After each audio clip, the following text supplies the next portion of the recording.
Hello everyone, good afternoon. I'm Monica from Cinnamon with Cloves. তো আজকে আমি তোমাদের কাছে একটা ভ্যানিলা কেকের রেসিপি নিয়ে এসেছি, আর যেটা খুবই ইজি, আমরা সবাই জানি। বাট আমার হাজব্যান্ড অ্যান্ড আমার ছেলের ইচ্ছা হয়েছে যে ভ্যানিলা কেক খাওয়া, তো সেই জন্যে আজকে আমি এটা বানাচ্ছি আর তোমাদের সঙ্গে ভিডিওটা শেয়ার করছি। ওকে, তো ভ্যানিলা কেক বানাতে গেলে আমার কি কি ইনগ্রেডিয়েন্টসগুলো লাগবে সেগুলো আমি তোমাদের দেখিয়ে দিচ্ছি। এর মধ্যে আছে আটা, এতে দিয়েছি আমি পিঞ্চ অফ সল্ট, এতে দিয়েছি আটা, পিঞ্চ অফ সল্ট, এটাই খালি দেয়া আছে। এবার আমি তোমাদের বাকি প্রসেসিংটা দেখাচ্ছি। ওকে, তো আমি যেটা বললাম, এইটাতে আমি দিয়েছি আটা অ্যান্ড পিঞ্চ অফ সল্ট। এবারে আমি এইখানে দিচ্ছি, এটা হচ্ছে বেকিং সোডা, তোমরা দেখতে পাচ্ছ খুব অল্প, and this is baking powder দিলাম, দিয়ে আর দেবো একটুখানি আমুল স্প্রে। মানে এটা কেন দিচ্ছি, কেকটা আরও টেস্টি হবে। অনেকে মিল্ক মেড দেয়, অনেকে আমুল স্প্রে দেয়, আবার অনেকে এমনিও করে, সেটা যার যেরকম ইচ্ছা। তো এখন আমি এটাকে এর মধ্যে ঢেলে দিলাম। এবার এটাকে ভালো করে আমি নেড়ে নিচ্ছি। আর আমি এটা করছি আটা দিয়ে, এটা কিন্তু ময়দা নয়, আটা দিয়ে করছি। ওকে,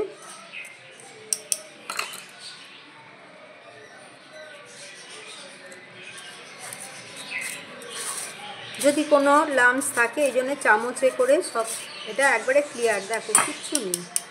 এটা হলো,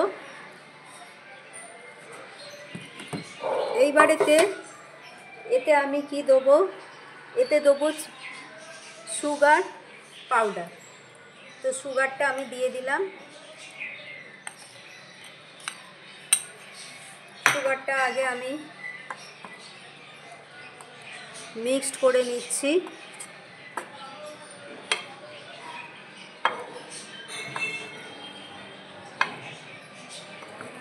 তোমরা দেখতে পাচ্ছ ফ্রেন্ডস, হ্যাঁ, সুগারটা ভালো করে, আটা, baking soda, baking powder and Amul spray, এইগুলো দিয়ে ভালো করে এটাকে মিক্সড করে নিলাম আমি। এইবারে একটা জিনিস দেখিয়ে দিই, আমি এখানে ওটিজিটা কিন্তু অলরেডি আমি গরম করার করতে দিয়ে দিয়েছি, 5 মিনিট হয়ে গেছে। এই ট্রেটাতে আমি এটাকে বসাবো কেকটা।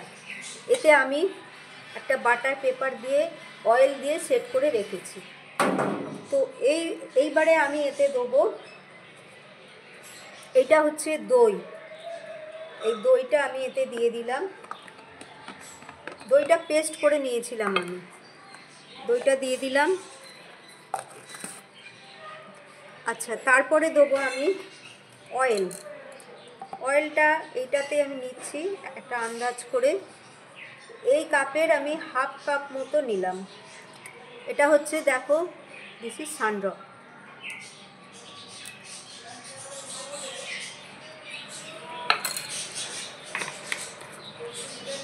এটাকেও ভালো করে আগে মিক্সড করে নিই।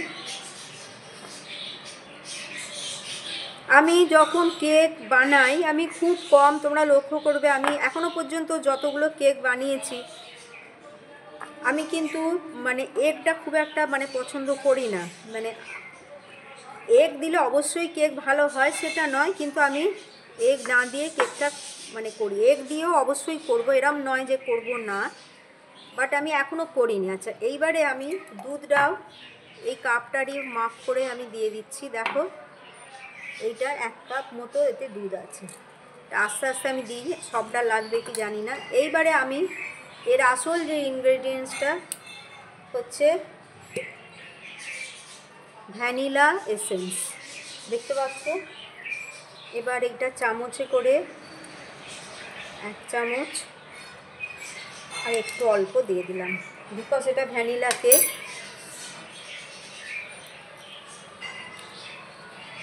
এইবারে এটাকে আমি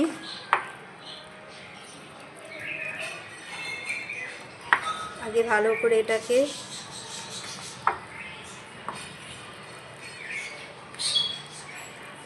পুরো মানে ব্যাটারটাকে ভালো করে, আটাও না নিচে লেগে থাকে, পুরো পরিষ্কার করে ব্যাটারটাকে ভালো করে আগে করতে হবে।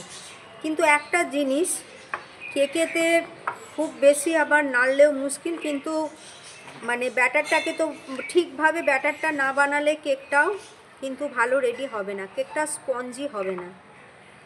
আর দই দিলে, আমি যেটুকু আমার এক্সপিরিয়েন্স থেকে বলছি, দই দিলে কেক কিন্তু খুব সফট হয়, এটা আমি আমার এক্সপিরিয়েন্স থেকে বলছি। আমি দুবার চকলেট কেক বানিয়ে তোমাদের দেখিয়েছি, ভিডিও শেয়ার করেছি। एंड তার टॉपटाও टॉप और गानस जो भी बोलो वो भी मैंने तुम लोगों को दिखाया। बहुत टेस्टी केक था वो, जो चॉकलेट और कॉफ़ी केक बनाया था रिसेंट। उसका जो मतलब जो शॉर्ट्स था वो बहुत सारा व्यूअर्स देखे, मतलब बहुत अच्छा लगा। और उससे पहले ওর আগে, সরি আমি হিন্দিতেই বলছি, ওর আগে যে বানিয়েছি আমি, সেটা হচ্ছে চকলেট আর কোকো। সো এনিওয়েজ আমাদের ব্যাটার কিন্তু রেডি হয়ে গেছে। এইবারে আমি এইখানে এই যেটা আমি তোমাদের দেখালাম, এই কেকের এই মোল্ডে আমি এটা দিয়ে দেবো, দেখতে পাচ্ছ।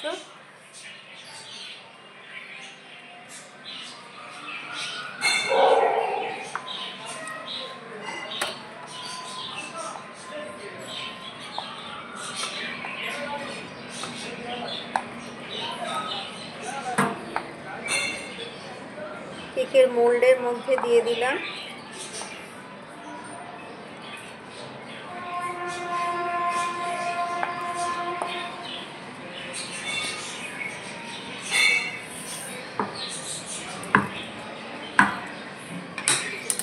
এবারে চামচটা করে চেঁচে এগুলো ওপরে দিয়ে দিচ্ছি।